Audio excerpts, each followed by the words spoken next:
Sesión que va a continuar y vamos a estar en cualquier momento volviendo con esa información y con más detalles. Pero vamos a seguir mientras avanzando en otros temas. Fíjese que el 64% de los estudiantes de octavo básico no domina los conocimientos básicos de matemáticas y su rendimiento, por lo mismo, equivale al de un niño de cuarto básico, según un estudio realizado por la Universidad Católica y la Agencia de Calidad de la Educación. Queremos profundizar en este tema, estamos con el académico de la Universidad Católica y también consejero de la agencia, Miguel Nussbaum, autor además de este estudio que llama bastante la atención. ¿Cómo está? Muchísimas gracias por acompañarnos acá en Canal 24 Horas. Muy buenas tardes, Andrea, gracias por la invitación. Bueno, es una cifra bien impactante y me gustaría saber primero cómo se llevó a cabo este estudio en términos metodológicos y cuáles son los resultados más llamativos, además de esta cifra que ya mencionábamos. Primero hay que entender qué es lo que es el currículum. El ministerio lo que hace es determinar para cada uno de los años escolares qué es lo que tienen que saber los niños para distintas materias. Por otro lado, el ministerio también determina ciertos estándares de aprendizaje, que es lo mínimo que deben saber los niños para realmente manejar esas habilidades. Perfecto. Contenidos mínimos que, por ejemplo, terminando segundo básico, los niños tienen que saber sumar, restar y ciertas operaciones. Tercero básico y así va avanzando. Exactamente, eso es muy importante porque los niños van avanzando y construyendo una casa sobre los pilares, claro. Eso es fundamental. Entonces lo que nosotros hicimos, tomamos la prueba SIMS de octavo básico, que contiene preguntas de quinto, sexto, séptimo y octavo, y vimos cuánto sabían los niños según estos estándares de aprendizaje adecuado, que es lo mínimo que tienen que saber los niños. Entonces, lo que hicimos es descubrir que realmente un niño que está en octavo básico y que da la prueba en octavo básico, 2/3 de los niños no manejan los conocimientos que debería ser un niño de quinto básico. Y solamente un 25% de ellos realmente lo domina. Que es una cifra mínima en relación a lo que uno se esperaría. Ahora, ¿cuál es la explicación o cuáles son las hipótesis que tienen ustedes respecto a qué es lo que está pasando en términos de educación? Porque además llama la atención que, por ejemplo, en matemáticas haya estos resultados cuando se supone que un niño no puede seguir avanzando en términos de aprendizaje de matemáticas si no maneja conocimientos básicos. Es decir, ¿cómo voy a empezar a hacer suma de fracciones si no sé sumar? Por poner un ejemplo bien caricaturesco.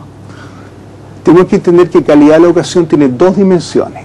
La primera dimensión es lo que se enseña y la segunda dimensión, cómo se enseña. O sea, lo que estamos viendo que los profesores tienen que pasar la materia, hay que pasar el currículum. O sea, la cantidad de currículum que nosotros estamos enseñando va mucho más allá de lo que realmente nuestros niños pueden realmente capturar, obtener, hacer propio. O sea, lo que tenemos que darnos cuenta es que tenemos que definir que tenemos que tener un currículum que realmente está apropiado a las necesidades de nuestros niños y este currículum no lo es. Es decir, se está tratando de abarcar demasiada materia, pero la verdad es que el aprendizaje es mínimo. Exactamente. Y la segunda dimensión que tenemos que darnos cuenta, que no todos los niños aprenden de la misma manera. Y lo que se hace en Chile en todas las aulas es tener un profesor que está enseñando a un ritmo.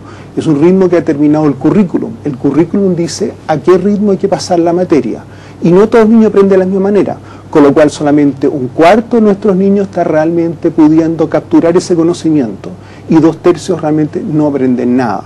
Ahora, lo que es muy importante, lo que también muestra este estudio, de que nosotros miramos el SIMS de cuarto básico y vimos cuán importante es que un niño tenga las bases adecuadas.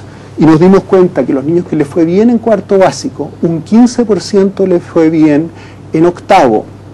Pero 2 de cada 3 niños que les fue mal en el SIMS de cuarto básico, también les fue mal en octavo básico. Y eso es bastante grave, porque pasaron 8 años sin realmente obtener las capacidades que el sistema esperaba de ellos. ¿Y esa brecha se va agrandando a medida que pasan los años de desconocimiento? Es decir, un niño que no aprendió operaciones básicas en tercero o cuarto básico, la posibilidad de que logre aprender algo en séptimo, octavo y para qué decir en enseñanza media es cada vez más difícil.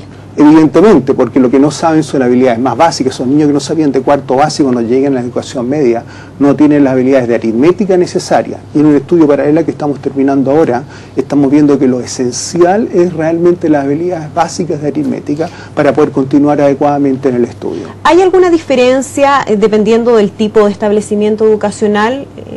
Que es un tema importante, sobre todo cuando estamos en plena discusión y debate de la reforma educacional, las diferencias que hay en términos de un colegio municipal, uno particular subvencionado, uno pagado. No, el tema de la inequidad también apareció evidentemente en este estudio y lo quiero ejemplificar a través de los quintiles principalmente. En el quintil más alto, solamente el 20% de los niños no tienen los conocimientos necesarios en quinto.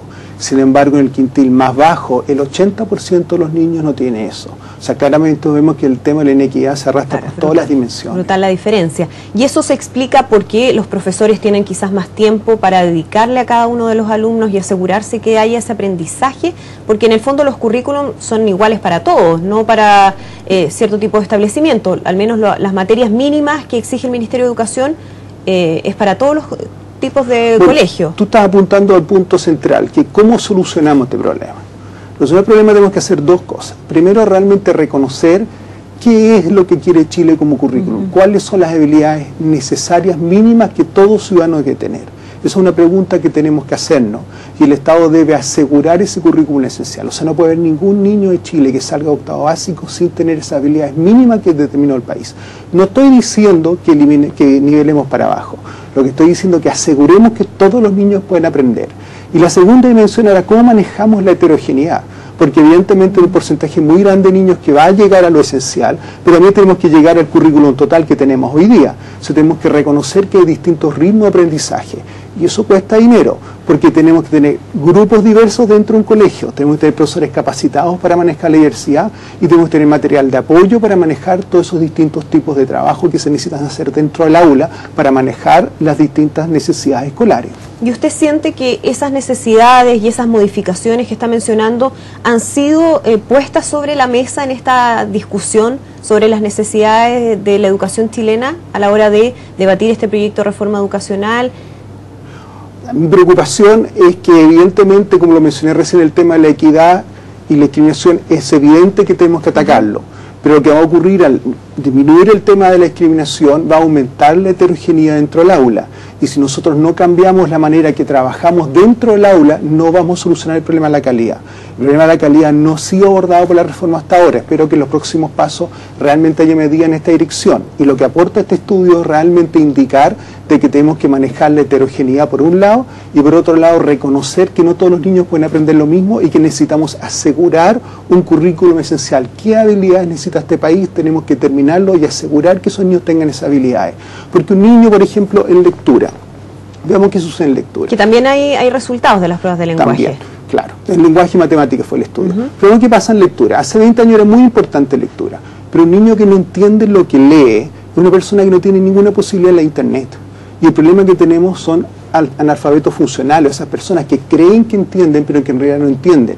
Hay estudios, probablemente tú has entrevistado a otras personas que te dicen que no son capaces de seguir las instrucciones más básicas de tomar un remedio, ¿correcto? Exacto. Ahora imagínate entrar a la internet. La segunda cosa que es esencial que tiene que tener todo chileno es la capacidad de construir ideas. Y eso hay que aprenderlo.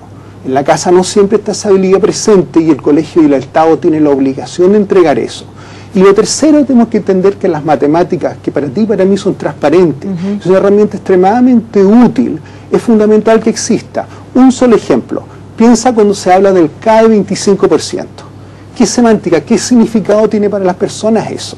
Y vemos las consecuencias a diario. Claro. Entonces el Estado es responsable de que todos los chilenos realmente por lo menos manejen bien, no estoy hablando de las tablas multiplicar, eso tenemos calculadora, pero que sepan usar y transferir las operaciones matemáticas, que manejen la regla de 3, que manejen porcentaje. No estoy pidiendo más que eso, porque si logramos eso, definitivamente vamos a tener ciudadanos mucho más empoderados y mucho mejor capacitados. Claro, que tengan un raciocinio que les permita, por ejemplo, tomar una decisión de compra, saber qué pasa cuando piden un crédito, ese tipo de decisiones que va mucho más allá del aprendizaje propiamente tal teórico de los libros, ¿no? Exactamente, saber transferir el conocimiento y usarlo y no solamente repetirlo, porque lo que están haciendo hoy día es repetirlo, pero cuando llegue al momento no tienen las capacidades necesarias. ¿Qué pasa con la preparación de los profesores? Porque también estamos hablando aquí de que para abordar un curso que tiene distintos tipos de alumnos con distintas necesidades, también se requieren educadores preparados para aquello. ¿Cuáles serían los principales cambios, las principales transformaciones que hay que hacer también en términos de la carrera docente? O sea, yo diría lo más importante acá es primero manejar grupos de trabajo que realmente sean adecuados para las necesidades de los niños. Y segundo, capacitar a nuestros profesores para manejar la diversidad. La diversidad es algo que hoy día no ha sido considerado. O sea, tú vas a cualquier colegio y el profesor está hablando a un niño, el niño promedio, que además no existe, ¿correcto? Entonces lo que tenemos que hacer es realmente comprender qué significa enseñar con diversidad. ¿Eso requiere también, por ejemplo, disminuir el número de alumnos por sala? ¿Es un problema actualmente en los establecimientos educacionales? O sea, yo diría, más que un problema de los números por sí solos, o sea, yo diría que no podemos seguir así, ¿no? ¿Verdad? O sea, nosotros de alguna forma, perdonan la expresión, estamos engañando a nuestros ciudadanos porque van 8 años al colegio y al final 2 de cada 3 no tienen las habilidades que el mismo Estado definió que eran esenciales. ¿Qué pasa con las pruebas CIMSE? A su juicio, ¿es una evaluación adecuada? ¿Hay que hacer modificaciones también a este sistema? De repente da la impresión de que los colegios están más preocupados de preparar a los niños para el CIMSE que para las habilidades que usted menciona en términos más integrales. ¿Hay que hacer una modificación ahí también? Bueno, acá es muy importante el tema que tú estás direccionando acá. Yo sé que hay muchas personas que están diciendo que deberíamos terminar con las pruebas estandarizadas. Y lo que están diciendo básicamente es que hay que darle libertad al profesor para manejar el currículum a su propio ritmo, ¿correcto? Entonces el problema acá no son las pruebas estandarizadas. Lo que estamos haciendo es decir cómo nosotros nos podemos de alguna forma saltar el currículum. Eso soluciona el problema de fondo. El problema no son las pruebas estandarizadas. Tenemos que redefinir qué es lo que es el currículum esencial. Ahora, las pruebas estandarizadas tienen muchas ventajas. Porque las pruebas estandarizadas lo que permite realmente a los colegios y los profesores, si son usadas adecuadamente, y desde la agencia ahora estamos tratando de llevar realmente el CIMSE en esa dirección, es orientar a los colegios, no solamente informar que sacaste 238 puntos. Lo que hay que hacer ahora es entregar realmente la herramienta y la información de tal manera que los colegios entiendan dónde deben actuar y qué deben mejorar en las prácticas que ellos están desarrollando. Pero esa información, ¿no le parece a usted que a veces se maneja de manera inadecuada en términos de publicar ranking, que finalmente se transforma en una especie de publicidad, de venta para los colegios? ¿Es un problema ese? Por eso es muy distinto informar que orientar, por eso hablé la palabra orientar. Y definitivamente nosotros tenemos que repensar qué significa orientar a los colegios, pasar de informar a orientar. De qué manera nosotros también entrenamos y capacitamos a los directivos y profesores para hacer un buen uso de toda esta información.